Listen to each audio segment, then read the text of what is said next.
Okay, so, you're a space marine.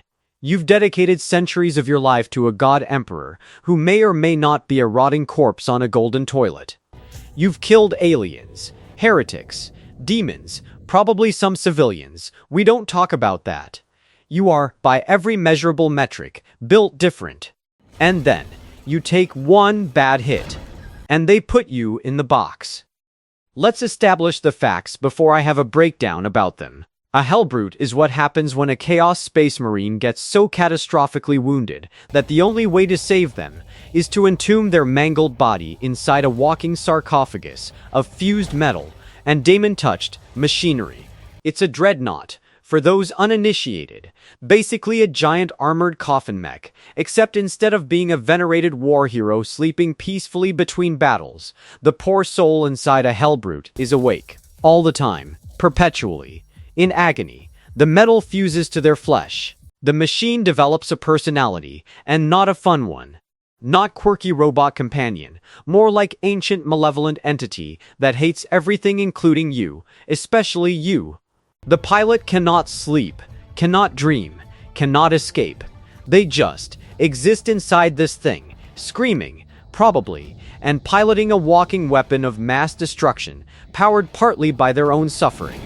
So basically, imagine being glued to a car that hates you. The car can also feel pain, and you're both on fire philosophically speaking. Forever. Cole lore. Great. Love this for them. Here's where it gets philosophically spicy. The regular Imperium version, the loyal Space Marine Dreadnought, is treated with reverence. The occupant chose sacrifice. The machine is maintained with ritual and care. The Marine sleeps between battles like a medieval king sealed in a crypt, woken only when the galaxy needs him to commit violence specifically. The Hellbrute gets none of that. Because the Chaos Warband doesn't venerate their entombed, they torment them. They wake them for battle by inflicting pain. They deny them rest. They parade them like weapons rather than warriors. And the Hellbrute, partially because of Chaos corruption, partially because of centuries of unrelenting agony, eventually starts enjoying it. That's the hook. That's the deeply uncomfortable detail that keeps me awake at 2 a.m. thinking about fictional space monsters. They break until they like being broken. Now, if you want to be clinical about it, that's trauma bonding. That's learned helplessness evolving into something darker. That's what happens when you take a conscious being, strip them of dignity, agency, rest, and connection, replace all of it with pain and purpose. And wait, they don't escape, they convert. And the terrifying part isn't the daemon machine or the giant fist that can punch through a tank. The terrifying part is how recognizable that process is. You don't need to read Warhammer 40K to understand what happens to a person when their entire world is suffering and the only identity left is the one their captors gave them. Let me ask you something genuinely uncomfortable. At what point does the Hellbrute's rage become its own? Because here's the philosophical trap hiding in the lore. The Hellbrute starts as a victim.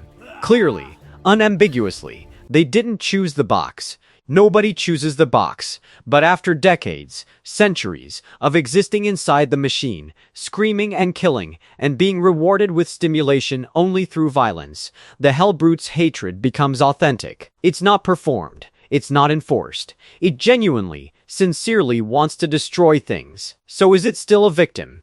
Philosophers have been arguing about this with regular humans for millennia and haven't figured it out, so we're not solving it today with a space demon robot. But the question matters, because the Hellbrute forces you to confront what you actually believe about personhood and culpability. If someone is shaped, entirely, systematically, into a monster, is the monster responsible for the monstrous behavior?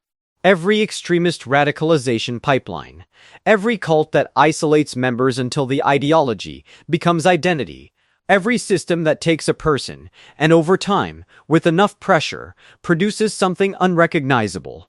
The Hellbrute is the lore just drawing you a diagram. Sometimes, and this is rare, this is the detail that hurts, a Hellbrute has a lucid moment. The rage clears, the daemon static quiets, and the thing inside the machine remembers. It remembers being a person, having a name, having brothers, having something that wasn't this. And then, the moment passes, and the rage comes back, and it can't tell anyone, and nobody's looking for signs, and the warband surrounding it sees only a weapon, not a prisoner having a crisis inside a weapon.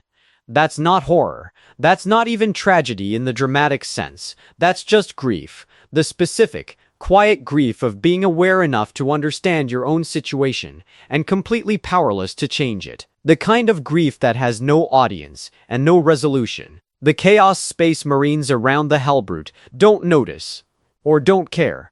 The machine doesn't stop walking. The battle doesn't stop happening. Consciousness, in the 41st millennium, is not protected. It's just another resource. Warhammer 40K is frequently described as satire, dark satire. The Imperium of man is fascism with better armor. The various factions are all, in different flavors, critiques of ideology taken to its terminal conclusion. The Hellbrute is the setting's critique of what happens to individuals inside totalizing systems. Both sides, the loyal Imperium and the Chaos Warbands, produce versions of this. The loyal Dreadnought is arguably better treated, but still entombed, still weaponized, still denied a full life in service of an ideology he was recruited into before he could fully consent. The Hellbrute just strips away the dignity and shows you what's underneath the ceremony. And what's underneath is a person used as a tool, told their suffering has purpose, given an identity made entirely of their function. And gradually, over enough time, believing it. That's not science fiction. That's sociology. Here's what I'm leaving you with. The Hellbrute is not interesting, because it's a cool monster design, though it is genuinely an incredible monster design. It's interesting, because it is the logical endpoint of a question nobody wants to ask. What do you do with a person who has been so thoroughly processed by a system that they've become something the system finds useful?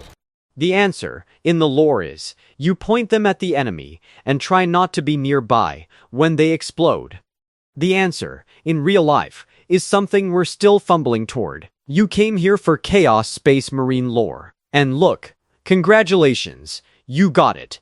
You also got an extended metaphor about radicalization, institutional dehumanization, the philosophy of authentic selfhood under coercion, and the specific tragedy of consciousness that cannot be witnessed by anyone who would care.